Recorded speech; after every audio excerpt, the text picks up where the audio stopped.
We're all delighted to be here, and I thank the India Foundation for this opportunity to be present here at this forum where we are exchanging ideas and learning things. This session is devoted to the idea of how does one learn to lead. Of course, like any deep topic, you can have many interpretations, many ideas connected with that. And that is what I expect from the panelists who are distinguished, and I'm honored to be in their company. And without further ado, I request Professor Elizabeth to lead the way.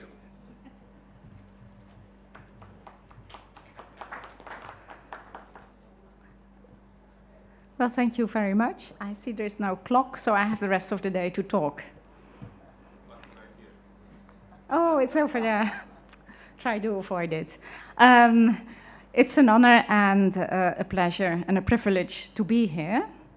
Learning to lead. It's a small sentence, and you could interpret it in very different ways. What does it mean, to me at least? Educating a next generation into wise and knowledgeable adults. But we must realize that leaders are born and not made. The idea of a leader is somebody who inspires, someone who is inspired, and because of that can inspire. A leader is definitely not a boss and not a manager. One of my colleagues of late this summer, it was at the end of the year, so after classes with the whole staff we had drinks, and I don't know if it was the wine or he really meant it. He said, "I like to be the boss." So he said, because then you have power and people do what you say. I like to be a boss. And that shows in his decision. It's not a leader. A leader doesn't want to be the boss. A leader just wants to inspire. And I think that real leaders have intrinsic capacities, such as charisma, a very high intelligence, and the will to make a difference. The idea of learning to lead is all about recognizing future leaders. And I think that when you work with students, and I see lots of students every day, you can recognize the leaders and you can recognize the followers. You can recognize the young people who have innovative ideas, who have new ideas and are willing to take risks on that. And you have some of them who definitely will be leaders one day. I would even on some of my students put money on, if I would bet, but I don't. So, recognizing future leaders, and this can be in business, politics, academia, spirituality, and so on. And it's about giving them a good education. But how to educate, how to learn to lead? Education all starts with the basis, respect for one's cultural and historical heritage, to acknowledge on whose shoulders you stand. How often do people in general take their heritage for granted, or are even ashamed of that? Taking your past for granted is as you have never learned to walk properly and hence will never be able to run. Will be in need of crutches for the rest of your life. Also, India's Prime Minister recognizes this.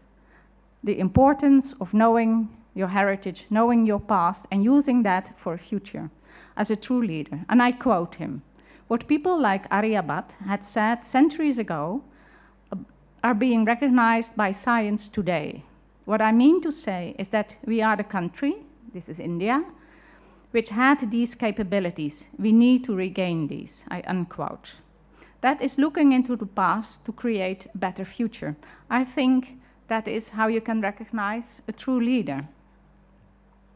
As an example of the importance of one's past, in this case India, I'll try to squeeze in my own passion about research. And it's a topic that by many Indians taken for granted and for the rest of the world not cared for. Nevertheless, in this case, I'm speaking about one of the most important, or perhaps the most important discovery in the history of mankind. I'm talking about the basis of modern civilizations which never could have developed without this invention. I'm talking about nothing. I'm talking about the zero digit. Because have you ever entertained the thought what the world would have looked like without the zero digit? just join me for a few seconds in a little thought experiment. It's a world without computers, the world without a clock ticking my minutes away. It's a world without satellites, airplanes, trains. It's pretty amazing, isn't it? I definitely wouldn't have been here, and this conclave in this setting, also not very likely. The zero digit seems to be the greatest gift to this material world, and perhaps even the greatest gift to humanity in the spiritual world. When we think about a zero digit, we only think about math, we think about mainly the decimal system that has been carried out of India and Indianized the world without people realizing it. So, who came up with this brilliant idea? Where did it come from? Well, you all know it's India. But it's mainly taken for granted for the rest of the world, because if you ask an ordinary person where the zero digit came from, they will say the Middle East, Babylonia, Egypt, ancient Greek. And Stephen, I've heard some people talking about the Maya. To be perfectly frank, to date we have no 100% waterproof evidence that the zero is Indian. So therefore, a leader as Narendra Modi has already seen how important this path is by referring to a mathematician as Aryabhat. And there are many sources in India which would certainly prove the Indianness of the whole decimal system, and in particular the zero. However, there are lots and lots of manuscripts that are not been studied yet. I know that presently many manuscripts are gathered around in institutes and a beginning has been made. So, but why is this zero so important for a future leader as well? You can say, well, it's just your passion you're talking about now, about the zero. But the zero is not only emptiness, it is also fullness. It has two sides. And it shows not only the material world, but probably also the spiritual world. Because where did the idea of emptiness came from? If there is a relation between emptiness and the zero digit, we don't know yet for sure. There are lots of people, of course, in particular prominent scholars in Buddhism, who refer to the doctrine of sunyata, of emptiness. And it may be borne in mind that the zero digit is widely believed to have arisen on the subcontinent somewhere between 200 BC and 500 Common Era, precisely during the era of the Buddhist predominance in India. But I suggest we go further back in time, and somewhere between 700 and 500 before Common Era, or even earlier. And I refer to the Isha Upanishad invocation, which based on the subtle Sunya-Punna concept may have suggested to any bread and butter mathematician of the day a template for the mathematical zero and its obverse, infinity. So I will not go into all these speculations. What I want to say that if we educate future leaders, they have to know about their history, but not only the material and academic history, but also about the spiritual history. Because, and that is a full round, and that is the zero as well, because it shows that a true leader is also spiritually well developed and well grounded in its own history and in its own culture, which shows that if you see the two sides of a concept like emptiness and fullness, which all comes together in the zero, that I think that any leader needs to be spiritual grounded as well. And I think that we have seen this both in Sri Sri Ravi Shankar, but I was very impressed as well by the US Congresswoman Tulsi from Hawaii, that how does she show a true leader? Because she recognizes her own spirituality.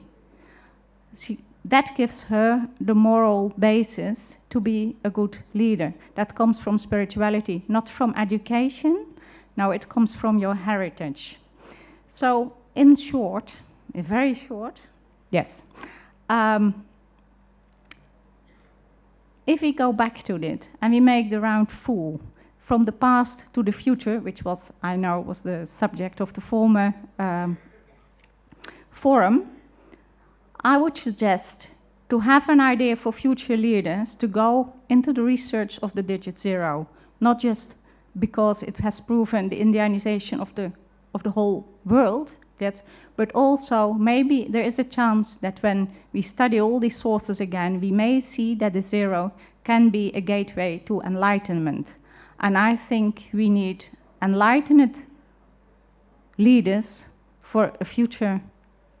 Thank you. Thank you. Thank you very much, Elizabeth. As a mathematician, I cannot help but appreciate your repeated mention of zero and Aryabhat. And they certainly led the world in those concepts and ideas. Thank you very much. I now request Swami Mitranandji.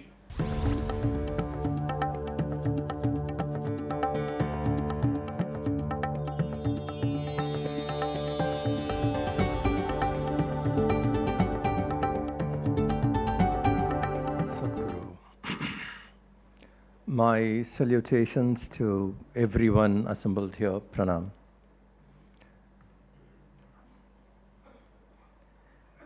I start with an anecdote. There was a young artist. He was very good in painting. And his father was a well-renowned artist, was very famous. And every time this young man drew something and he used to show it to his dad will look at it and then say, no, this is not fine. You could have improved here, the color could have changed, the shade could be better. Every time when the child took something, the father used to say, this could be improved. And then there was an exhibition in that town. The father and the son, along with various other artists, have exhibited their paintings. And the son's painting was selected. So he went running to his dad and said, even you had your painting there. I have also put up mine, and mine won the award.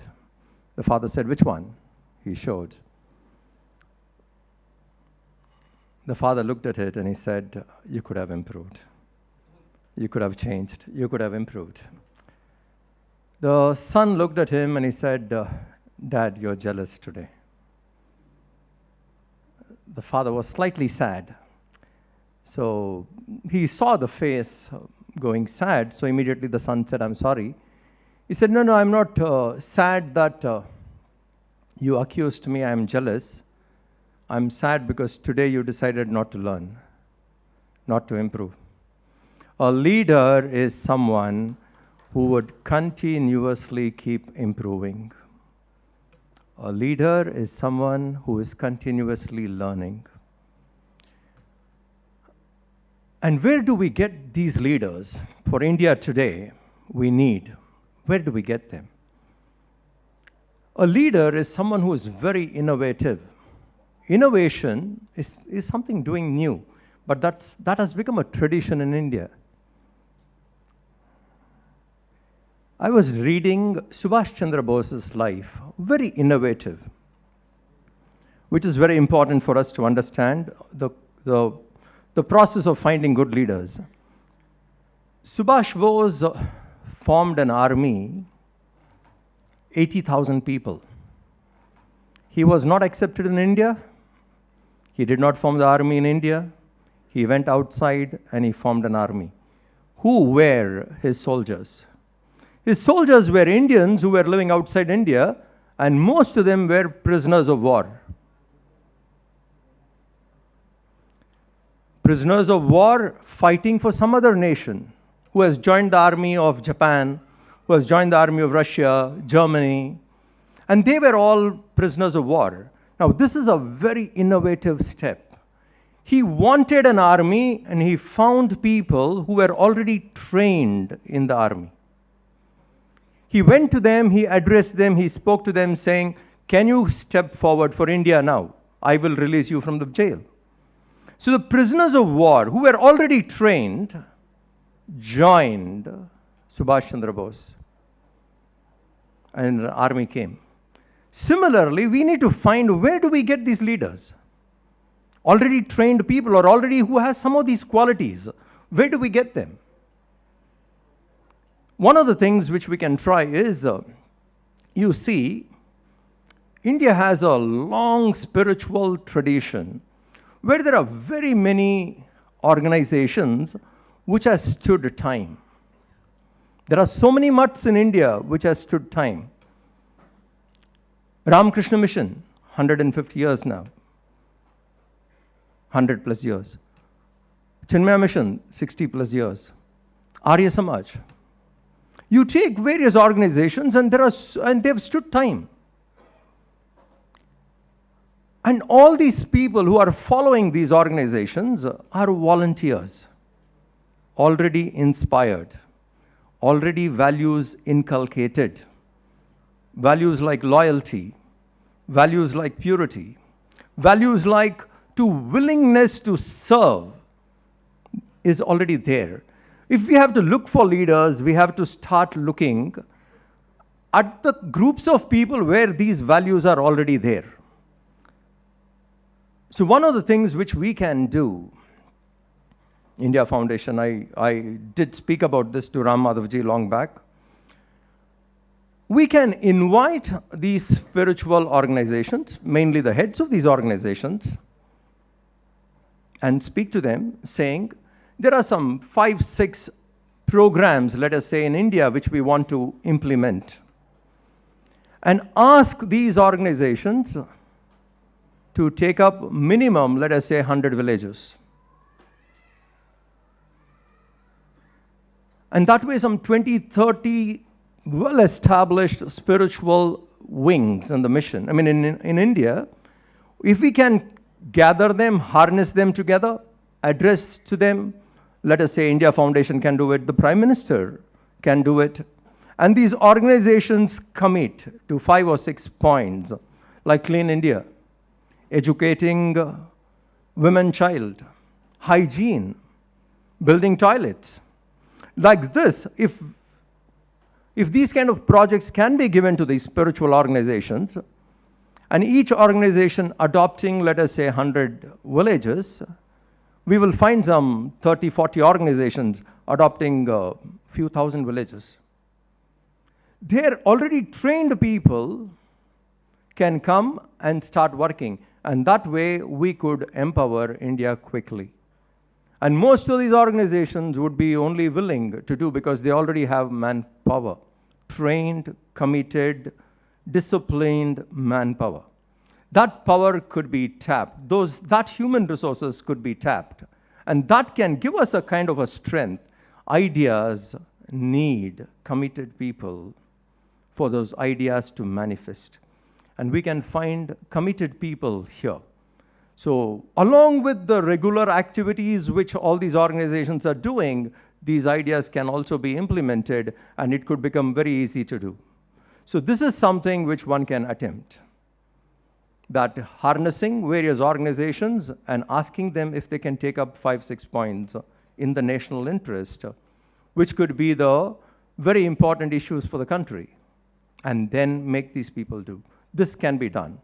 And undoubtedly, spirituality becomes the base. So imagine these organizations going into the villages where we can train people with spiritual foundation. Along with the spiritual foundation, people grow, we will create better leaders. So this is an attempt one can do. And when we develop spiritually, in spirituality, one of the basic things is we like to offer, dedicate. There is no spiritual program without dedication.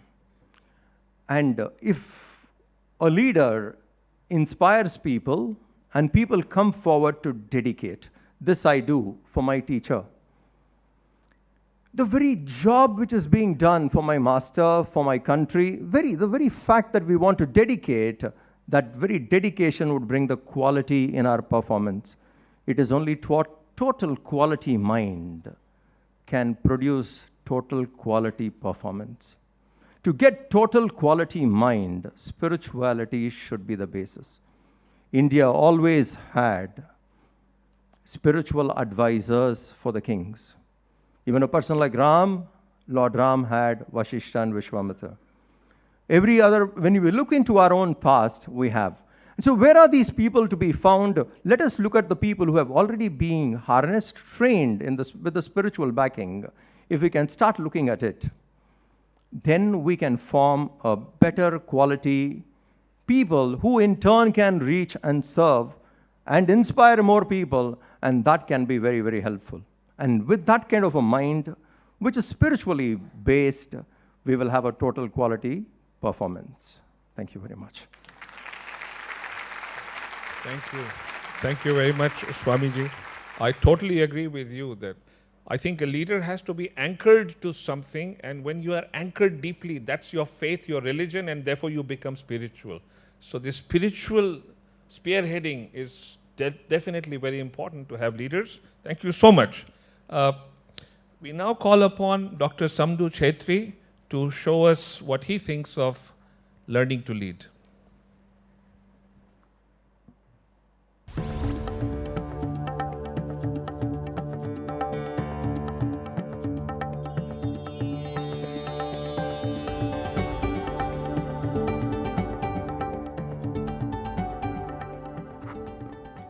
Namaskar,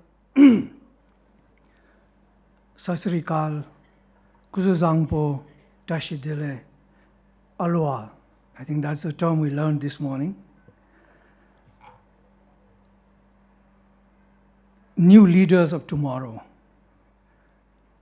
That's what I thought I would be talking, but we have young leaders of today here. सारे जहाँ से अच्छा हिंदुस्तान हमारा, हम बुलबुले हैं इसकी ये गुलशिता हमारा. This was coined by Professor Muhammad Iqbal in Lahore, in the Government College Lahore, some 110 years ago. There could have been a purpose to do this. And I wonder that the purpose was very basic. India has been home to so many cultures and religions. It has given birth to Buddhism, Hinduism, Jainism, and Christianity and Hinduism has flourished in this country. I don't know how many of you know that the oldest church on earth is in South India, in Kerala. That's what I'm told. So what went wrong? There was a purpose why this was coined. Sare jahan se acha Hindustan hamara. And that was basically because the British Raj had divided the people, they had classified the people, and even the education system came to be classified as class 1, class 2, class 3. So still we continue with this classification system. And the classification system came into being because the British Raj wanted people to work as soldiers in a certain rank. They wanted factory workers to work in different categories of skill. And that's how the classification came. This classification has entered into the education system. And today's education system teaches us to be competitive, to be very shrewd, to only consider matter as what matters. It has really taken us far away from the spiritual world that Swamiji and many people in the beginning spoke about. We somehow exist here, but we don't live. We're chasing all the time for more and bigger things, all the time. We're not reflecting. When we are of my age, I'm already 57, I don't lie. I'm old, painted here actually. I'm gray totally. But you know, when you grow old, then we decide to consider ourselves into a different life form. We try to take our life from day to day chasing into doing more spiritual work. But why could we not start this right from the basis in the school level? Why do we have to wait to a certain age to start our spiritual path? A question back to you actually. So Bhutan, during the previous government's time, Honorable Prime Minister who was here this morning with us, you'll be hearing him very well. During his government, we started GNH, Gross National Happiness, in the education system. And is basically educating GNH in schools, which means bringing secular ethics and compassion in school, building students for the future. And if we all know about the world, if I start painting the world that we live, we'll feel very sorry for ourselves. Today, India has grown in 15 years from a Gini coefficient of 30 to doubled in 15 years. So we can conclude that 90% of the wealth in India is held by 10% population, while 90% of the population have only 10% of the share. So where is the equity? Where is justice?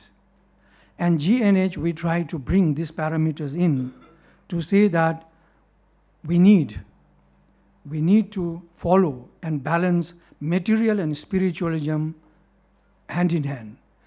They reinforce each other. So we need to balance that. That's what the GNH talks about.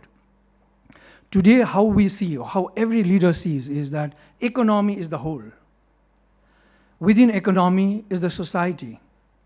And within society is the environment. It should have been the other way around, like in Veda's time, you know. Environment was everything. Within environment was the society, and within society is the economy. Today it has just turned around. And that's why we're killing our Mother Earth. You must have heard several times Dr. Vandana Shibu talking about Monsanto. It's true that we are forcing our earth to give 18 months production in 12 months. We talk about development. Really, who has defined what is development? We really need to redefine what is development. What is growth? What does it mean? We talk about technology. What is technology for? I think these are a lot of questions. We also need to define employment, by the way. Employment, a house lady who works at home. An example, parents working, keep a nanny at home, and the nanny is paid. This payment is added to gross domestic product of a country. But if one of the parents stayed home to look after the child, it's not added. There's no value to it. So where is the concept of this growth of so-called gross domestic product growth? Well, I could continue talking on this, but I think in the beginning, I don't know which session it was, maybe the special session, the senator from Hawaii quoted Gandhiji. And I think if you want to be leaders, if our new generation has to be leaders, then they should begin the service. They should, become leaders by losing themselves in the service. Simply because when we talk about gross national happiness, we talk about, not happiness alone, because happiness is very subjective, very fleeting, it's very temporary. You can be happy for a moment and you couldn't be happy next moment. So it's very, very temporary. Therefore, what we talk about happiness, what the Prime Minister of Bhutan defined happiness, I don't have his quote, but he said very well that we must be integrated with ecology. We must be part and parcel of ecology, because the purpose of life, if it is happiness, to be happy, then we have to be a part of ecology. Today, we pretend to be, very pretentiously, we are on the top of the ecology. We command everything around us. Basically, the existence, what we have as human beings, we have the smallest level of our place in the entire existence. Our existence has nothing to do with who we are today. So, time is running. I actually promised that I would finish in 6 minutes, but I think you can't stop from talking more and more. And the second thing he said was service to humanity, And the third thing he talked about is the need for individuals to be deductive, to be very contemplative, the way that, and be able to paint the world that we live in. So I think these three things actually does very much come into what Guru Mahatma had to say. Paradoxically, actually, let me just maybe talk about these two things. In a leadership, there is also the polarity. a leader needs to lead. Now, when a leader leads to lead, he also needs to qualify himself. He needs to build up himself more and more. Then there is the question of the institution itself. So where is the balance that you're going to create? There is also the polarity of relationship and the output. If you are too related to your colleagues, you might wonder what will happen with the output. Similarly, restraining and frankness. Where is the limit that you're going to put? Directives and the participatory approach. Which approach are you going to take in decision-making fashions? But to me, I just want to quote 3 things before time runs out. A leader needs to be one who will lead, self-lead. I can't stop from giving example of my own king, our 4th king, who designed democracy in the country for 30 years and gave democracy to the people. And at the age of 52, he relinquished his throne in name of his son. He was just 52 years old. That's a leader, I would call. I think a leader must pre-sense, see the future, and see what is calling in him, and try to develop, co-create, so-called the technology that we come in here. And of course, the 3rd thing I would like to say is that the leader must be able to be very analytical and be able to paint the world that we live in. Well, I don't have time to go to the next slide, but it's a very Confucius one. We talk about, a leader must be one equitable, and these are the 4 pillars of good governance. So I have put loving kindness, Maitri, as, equity, justice. The other one is you have to be passionate, but with compassion. And the 3rd one is, of course, you have to create your own community vitality within the working field that you have, and you create joy and happiness. Then the 4th field is, of course, to be equitable, or equanimity, apeksha. Thank you so much.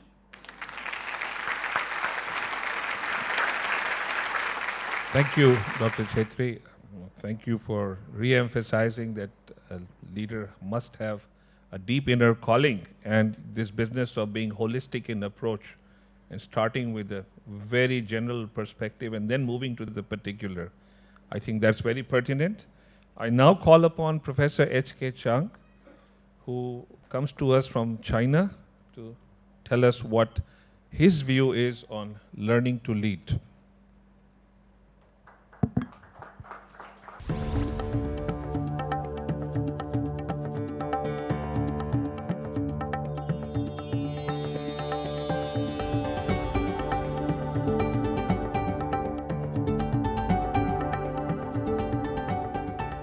I must say, I want to express my appreciation for the invitation by India Foundation, as well as the personal invitation of Sri Ravi Shankarji. I'm very pleased to have this chance to share with you some of my thoughts and my experiences about leadership. For one reason or another, I've been fortunate enough to have been in the so-called leadership position at the university for 30 years. Based on my own experience and also my experience in growing up, I would like to share with you something that the previous speakers have not touched upon, that is the Chinese social attitudes towards leaders. Some of the things come from Confucius himself, some of the things came from other scholars or other adherents of Confucianism. As probably all of you are aware, the major thinking or philosophical doctrine in China is Confucianism. But I will later on touch upon Buddhism and Taoism. Let me just say, leaders, as all human beings, have 2 aspects to them. One is the physical, individual, physical being. The other is the social being. And in the physical being, it could be material life, spiritual life. In the social being, mostly interaction with others. Without interaction with others, there will be no society. All of us will be individuals, and that is proven to be impossible, even for hermits. In the Chinese tradition, leaders are expected to be, I will use some very well-known Chinese phrases, since I'm the first speaker today from China. I will use Chinese, but then I'll translate in English. First one is, in terms of attitude, these 4 words are used over and over again throughout history. It's 公而忘私, which means put the public good above your self-interest.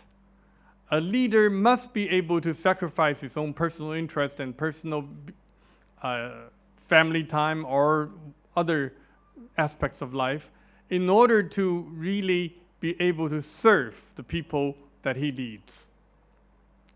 The second attribute is difficult to achieve, but it's very, very important.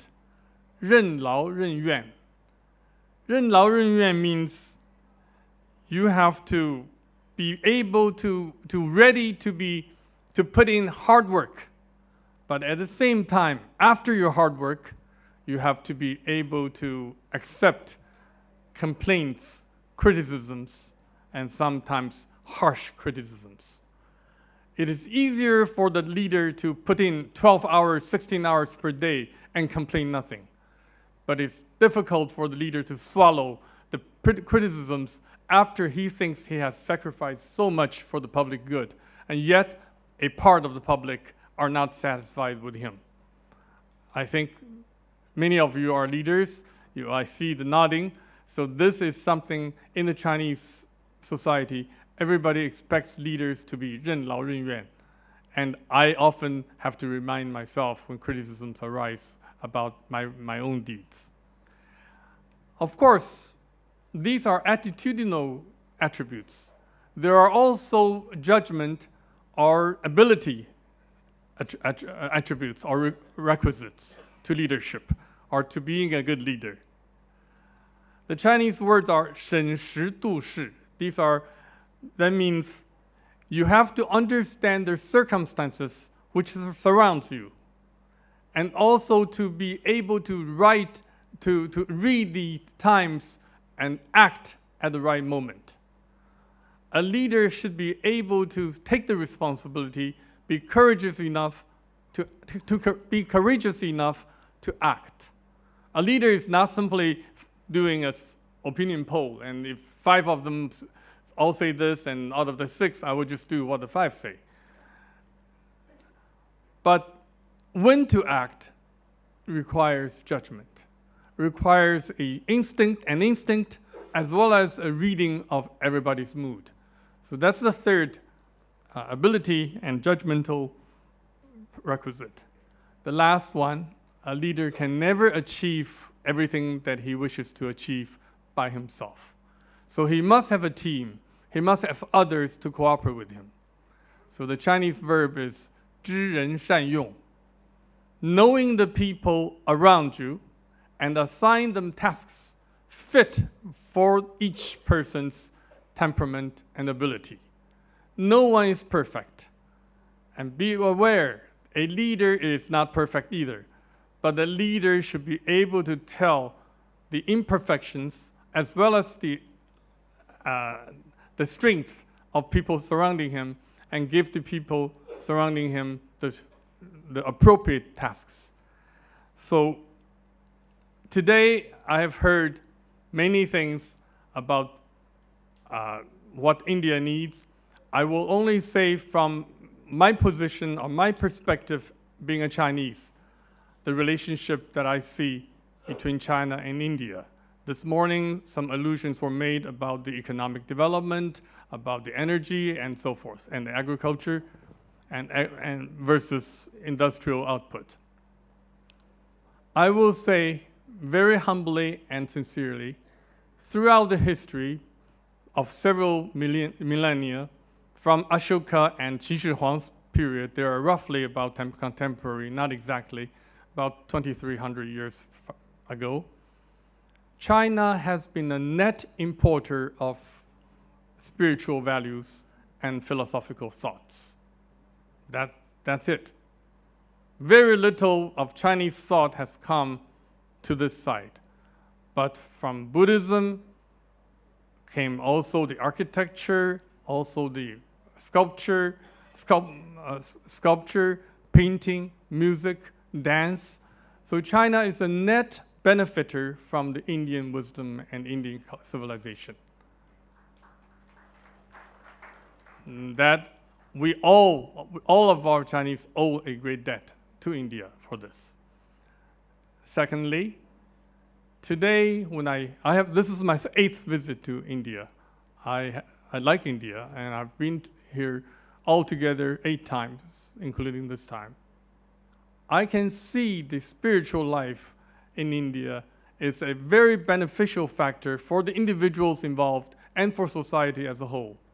I wish that in the Chinese society, spirituality is given more emphasis. Today, probably it needs even more. Amidst the economic and material growth, some people have lost their own orientation. So I hope in the future, China can continue to borrow from India in this. Of course, China should not be forever a borrower. I hope the leaders in China and the leaders in India will go high and look at not only today, but look into tomorrow and see, without 20% of the population on the earth and yet another 20% or maybe 22, 23%, altogether more than 40, 45% of the population being in unison, being in cooperative mood, being in successful endeavors, the world is simply at most half successful, let alone the environmental threats, all the other things. So I hope the future leaders of India and China will be able to have a broad vision and have a long view, and to be able to act at the right moment, to judge the circumstances surrounding them, to use the right people around them, and to be able to take the courageous move to bring China and India as friends, as neighbors. We cannot deny we've always been neighbors, but we should always be friends. And with that, I will say this is my wish for the leadership in the future, and I hope the mountains will not divide us forever. Thank you very much.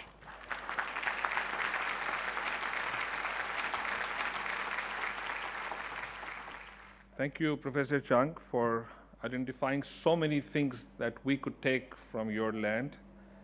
And I also noticed an echo of what you discussed in terms of what a leader's attribute should be about sacrifice and hard work, willing to accept criticism. The leaders that I have admired in this land have all had those attributes. So there is much in common between the two countries, and let's hope we build upon this. So thank you very much. Ladies and gentlemen, I find myself in this happy position of my predecessors done many favors to me. One, they were so disciplined with their time that I find I have enough time on my hands.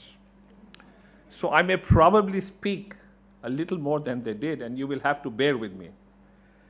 But then I also find myself, in the position of a junior-most judge on a multi-judge bench, where the senior judges have already pronounced judgment. And the job of the junior-most judge is dead easy. All he has to say is, I concur, and the matter ends. And if you expect wisdom from me, I'm a married man. And very soon after you get married, a man realizes he has no wisdom. But he also learns the art of listening, even though he forgets the art of speaking. This art of listening helped me a great deal. So my distinguished predecessors, when they spoke, I listened. And since I'm alone here, I now am bold enough to speak. They say wisdom is a comb that life gives you after you've lost your hair. But there are many people here who can take back this message of wisdom that this panel has espoused. And I hope good will come of this. When I heard them speak, I kept thinking of the great leaders that I have admired. There are in many lands, but particularly in my land. And there were many attributes, but I'd like to pick on some. So I'm really building on what they had said. You know, every leader, if you notice, successful leaders have a deep inherent faith or belief in something. Gandhi termed it their dharma. Whatever it is, you need to believe in that. And then you must be ready to pay any price for that. And if you look at Gandhi's own life, right from his early days, his adherence to truth was what saw him through in his life and made him the Mahatma. No matter what the price, he adhered to truth. But when you are like that, then there are other things that maketh a leader. There have to be circumstances. Gandhi could have adhered to truth. But if India was not if India had been independent and economically well off and there was no oppression and nothing, he would have been great, but not a leader. So there have to be circumstances. And you know, circumstances then generate ferment. So there must be some ferment in society that stimulates a leader.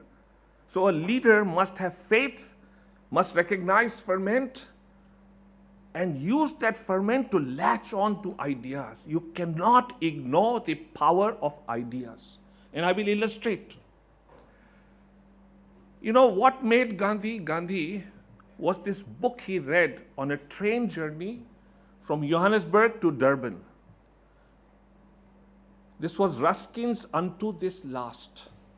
And Gandhi says he began the book on the journey and he finished it when the journey ended. And when he disembarked from the train, he had found his meaning and purpose in life. He had discovered his inner calling. He knew what he wanted to do. That's the time he starts becoming a leader. And that made me curious about Ruskin and all the other transcendentalists, members of the Concord movement. It was mentioned this morning as well. And I realized, amazing, that's where I talk of the power of ideas. Each one of the Concordists, the transcendentalists, was deeply influenced by the Upanishads, by the Bhagavad Gita, by Vedic thought and philosophy. Ruskin, Emerson, Thoreau, Carlyle, all of them, and they influenced Mahatma Gandhi deeply, deeply, deeply. So look at the power of the idea. Here is this body of knowledge containing powerful ideas. The Vedas, particularly the Rig Veda, the Bhagavad Gita, the Upanishads. And the power of the idea makes it travel across continents, goes all the way up to the United States, and it stimulates minds and ideas over there. It comes back to our land, and it stimulates Gandhi, and he becomes what he does. But the story doesn't end there. The power of the idea remains intact over centuries and centuries, and Gandhi's ideas go back to the United States, and they influence Martin Luther King. Recognize this. It is the Bhagavad Gita, the Upanishads. That's all there is, the kernel of this. So the power of an idea is extremely important. You could have a leader with great desire, ready to sacrifice. But if he cannot latch on or generate an idea of sufficient strength, he's going to miss out. And therefore, ideas are extremely important. And you know, now I speak in the context of this nation. For 1 second, let's leave individuals aside. I have believed that India has led the way for long. And I can give you hard, scientific, documented evidence. I'm a mathematician and I know the power of rigor. So I speak with the rigor of knowledge behind me. Not knowledge that I created, but knowledge that I acquired with rigor. And India was a leader from time immemorial. You will be surprised to learn. A few months ago, I've come across hard documented evidence that more than 5,000 years ago, spherical trigonometry, a deep mathematical discipline, was deeply advanced in India. That's 5,000 years ago. And I'm a mathematician, and I understand the power of spherical trigonometry. But why was it so advanced? India led the way in maritime trade in those times. How did they do that? Because Indian knowledge systems were connected to the needs and challenges of society. So here is a nation, a society as a whole, understanding the business of knowledge and connecting them to the challenges of society. And the moment you do that, you create a fertile ground for generating leaders time after time, decade after decade, century after century. It happened repeatedly. If you look at the port city of Lothal, dating back to the Indus civilization, and look at the detailed planning, the sophistication in its technology, you will be astounded. And that happened thousands of years ago. I have come across a book recently by a distinguished historian from the West that tells of a tiny island well beyond the Arabian Sea, so tiny that it would be hard to put on a map. They have found caves there on that island, the walls of which bear inscriptions by Indian sailors dating back almost to the time of Christ. Therefore, with such ease, Indian ships moving over for trade to other parts of the world would halt at this island so hard to point. And therefore, their technology for navigation was extremely advanced. And that's not myth. Very few people know that at the time in history when Newton deposes before the British Parliament, that as of now, science has no means of determining position at sea. Indian systems had developed an instrument called the Rapalagai that allowed you to determine your position at sea based on a mathematical idea and simple technology. And therefore, our ships would move well beyond the Arabian Sea, beyond the coast of Africa. A little later, Indian systems of knowledge developed the calculus from which stemmed nautical tables, which allowed our ships to move swiftly and more accurately. And when their Western counterparts met them at shores away from India, they were deeply surprised until they realized these things were coming out of knowledge systems. So my point is this, that India has consistently been a leader up until just a few centuries ago. And what went wrong? What was it that India began to falter? India, if you notice in its history, and I'm not a historian by any stretch of imagination, and yet it is evident even to me, the decline starts when our systems of knowledge get destroyed. Nalanda Takshashila इनके विध्वंस के बाद ही भारत का पतन आरंभ होता है. They get disconnected from the needs of society, from the challenges of society. We were a knowledge-based economy. That's what made us a leader. And that began to vanish from India. And we need to now rediscover, make ourselves a leader again. And I believe we need to do that through a knowledge-based economy. And I can tell you the power of a knowledge-based system. Some time back, I looked at the quarterly figures of two major IT companies, Google and a leading Indian IT company, for the same quarter, about 8 or 9 years ago. At that point in time, Google was less than 10 years old. The Indian IT company was more than 45 years old. Google had less than 10,000 employees. The Indian IT company had almost 100,000 employees. Google's profits were 3 times that of the Indian IT company. Why do you think so? Why is Google a leader? And why wasn't the Indian IT company a leader, even though we keep hearing so much about it? Because Google is based on a knowledge system that comes out of the corridors of Stanford. Whereas the Indian IT company, at least up until a few years ago, had no connections with knowledge systems in India or elsewhere. I once again plead my case. I want the nation to be a leader, and within that, leaders will be born. And where does the key lie? Create knowledge systems, our institutions. And why? Because right now, there is again the right kind of ferment in India. Ferment is not a negative thing. Remember that. The right kind of ferment already exists in India. Bharat का फिर से कायाकल्प हो रहा है, पुनर्जन्म हो रहा है. I see even in my own university, thousands of youngsters coming from places, from backgrounds, from lineages that have never had the chance to be exposed to higher education. There is a hunger for knowledge in them, a passion to do something for the country, willingness to sacrifice, that dedication of spirit. I've spoken to them over years. I know them inside out. If India misses this chance, we will be lost. Otherwise, we can be world leaders again. What must we do?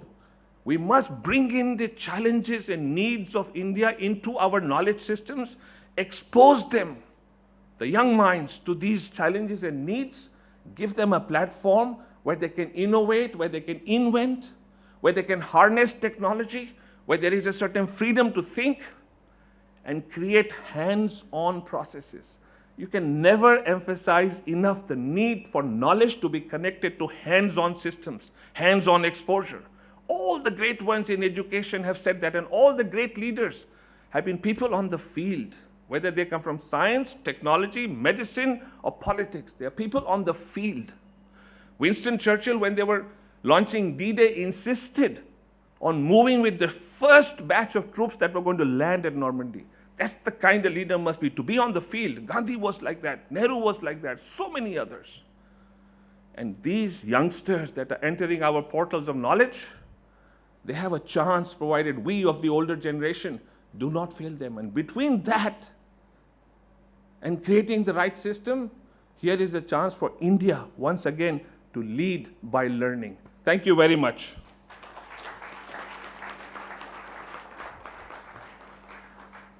Well, we have a little time for questions, so we will take a few questions. But I would urge each questioner to be very brief and to the point. There are ashramas, there are sadhus, and so many people, but they don't move out. If you we can contrast them with the evangelists, with the pastors of Christianity. They are moving all over the villages. They are having cotemies, assemblies, expositions, and also mesmerism, etc., etc. But our butts, they are sitting there only on loads and loads of money with hundreds, thousands of followers. Why don't they go out? Should we not request them to go out and save Hinduism from being, Hindus from being converted? See, in Hindu culture has a depth. It has a depth to accommodate conflicting thoughts. Dvaita, Advaita, different viewpoints altogether. This is the only religion which has that kind of a depth to accommodate, and it has served thousands of years. So it has that, the vitality is the ability to accommodate. There are people who have preferred to be silent. There are people who go out and work. It is their choice. So in Hindu culture, this choice is there. There are so many monks, sadhus, who go out to the roads and work. And there are so many people who sit. Now we can't question, are they useful or not? Some people being silent could do much more. For example, Ramana Maharishi did not move out of Tiruvannamalai, but he did so much sitting there. Ramakrishna Paramahamsa did not go out of Dakshineshwar, but the world reached him. There are people like that. My guru's guru, Swami Tapovan Maharaj, did not come down the Himalayas, but his disciple, Swami Chinmayananji, took the message to the world. So we can't say this should be done to everybody, because the beauty of Hindu culture, it accommodates all types of seekers. Debate of born to lead and leaders can be created. I hope, the question is I'm directing to the honored person from China. Professor So Chang. Professor Chang, yeah. Okay. What is your thought from Sure. China? So he got your question. Each person is both a physical being and a social being. As a physical being, those who happen to have a good physique, good voice, more active, outgoing, tend to be shown or tend to be able to lead other people. But as this very theme suggests, learning to lead.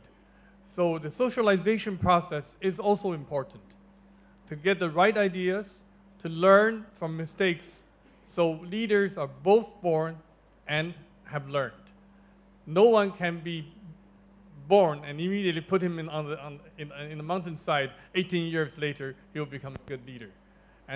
but person who has low wisdom, low IQ and physical defects and so forth have a hard time in the conventional sense to become a leader of the society.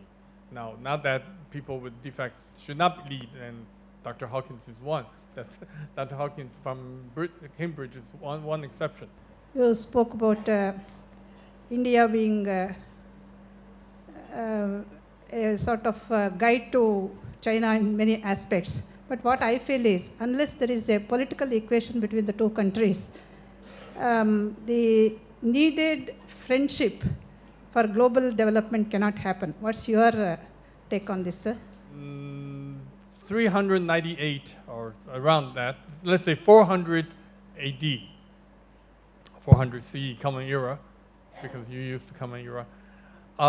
There is a Chinese monk by the name of Fa Xian who came to India and learned about the scriptures, Buddhist scriptures. That's during I think during the Gupta period. And he went back and wrote about India and introduced a lot of the Indian life and also the cultural aspects. At the same time, some Indian who was born in today's Xinjiang province, someone went to Xi'an and stayed there 18 years, stayed in central China for 18 years and translated the Buddhist scripture, and including the Buddhist prayers that are still used today. It was translated by an Indian. He was not the first one, neither the last one, but he was a major one, Kumarajiva. Kumarajiva was Indian. So these things say the friendship and cooperation in China and India is possible even during the old days. In this globalizing world, competition exists everywhere, but cooperation is more important. Vicious competition leads to negative feelings and negative results. Positive energy in terms of cooperation, learning from each other without losing your own identity is a good thing. So win-win situation is what I hope the leaders of our two countries in the future will try to achieve. My point of view is absolutely different. I mean, we are all looking for leaders. I believe India's problem is that we don't have followers. India is a country of 125 crore leaders and no followers. So, I think, yes, we need leaders, we need people with ideas, but believe me, if you look at China, or West, the kind of systems if they were to develop and they were to ask people to adopt, they will just follow it blindly and ensure that it works beautifully, efficiently forever. But if you give it to any Indian, he will apply his mind, he will want to change it, what we call Jugaad technology. So I think if we have a session on leaders, we also need to have a session on how we build good followers. In 2007-8, the world's economy collapsed. And when I looked at that and what really made it happen, these were the leading lights of products of the leading institutions of education from the West, essentially the United States, the so-called Ivy League universities on the East Coast. They created these systems of knowledge. And I looked at them, and they really didn't seem to have broken any great law. Yet they devised collectively this system, everybody blindly followed it, and they destroyed the whole world's economy, caused misery to millions. You know what they did? They broke the moral law. That's what they did. We need to be very careful about being blind followers. There's a bit of danger there. So never be blind about anything. My question is to the Chinese professor. You said that China is a net importer of ideas. So my question is, why is that so? Is there something inherent Chinese wisdom at work there, that you're open to the best things from across the world? China has exported to the world paper, printing, gunpowder, and many things. I'm saying between our two countries, just for whatever reason, China has been a net importer. I did not say China will, everything Chinese is imported. However, since the Industrial Revolution, both of our two countries have been learning from Europe and North America. And that country which learns better and integrates the new technology with their own environment, their own social fabric better, will come out to be a better, more successful society. in doing that, all of us, not just India and China, I think all of the developing world are learning from the European experience. That experience itself has defects. If we learn everything including their defects, then we're not really good learners. But if we refuse, turn a blind eye and say we will always go back to our tradition, forget about the so-called modernity, however it's defined, then I will say we are failing our own future, our own children and grandchildren. So I believe in the long view that if China and India can work together, the so-called Asia century could arrive.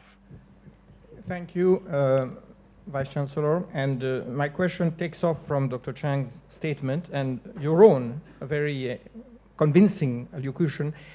What do you think about the virtue of fundamental research based on traditional knowledge instead of just picking up from Western ideas, which essentially means always being an imitator? And I'm giving a concrete example, which is using Panini's grammar for a new computer search engine, which is now something that's being done. I believe Mrs. Saroj Bala, who is here, is connected to the group I serve, which is behind this research. And I know that whenever you raise that issue, many people are skeptical, saying, well, why should you go back to Sanskrit and Panini to reinvent the wheel? But then it's found to be much more effective in terms of power and speed than what has been developed today on the binary system. So do you think there is a need to essentially dedicate state-sponsored research to this investigation of ancient ways and means of doing things? Thank you. I can only quote the Rig Veda, which I don't know enough Sanskrit to be able to quote it in Sanskrit, but Guruji said that yesterday. Let noble ideas come from every direction. So maybe sometimes great things will come to us from the West, but we must never forget the fact that there are great things here as well. And we must be anchored, like Gandhi said, allow the winds of all lands to blow through my house. I'll keep my windows and doors open, but I refuse to be blown off my feet by any of them. So keep a balanced, liberal approach, and I think good will follow. As long as the human resources and financial resources are available, that's a qualification. Research should not be totally pragmatic with a certain specific aim. Often discoveries, like you said about the binary system, often discoveries unintended, incidental, totally by chance, has unimaginable fruits. And that is throughout various sorts of medicine. Just give you one. Two professors at Harvard wanted to learn, this is my own field, wanted to learn about how molecules move, and then they discovered the nuclear magnetic resonance. Now, every hospital has a MRI machine. The two inventors were only interested in how the molecules interact, how the elements in the molecules. It was interested in the intramolecular activity rather than the human health. But that is just one example that comes to my mind. So I would say research should come from any mind, anywhere, any source, including traditional Vedaic. Thank you. I think we'd like to continue, but we can't. We're out of time. Thank you so much, everybody, for this patient listening, and thank you, my co-panelists.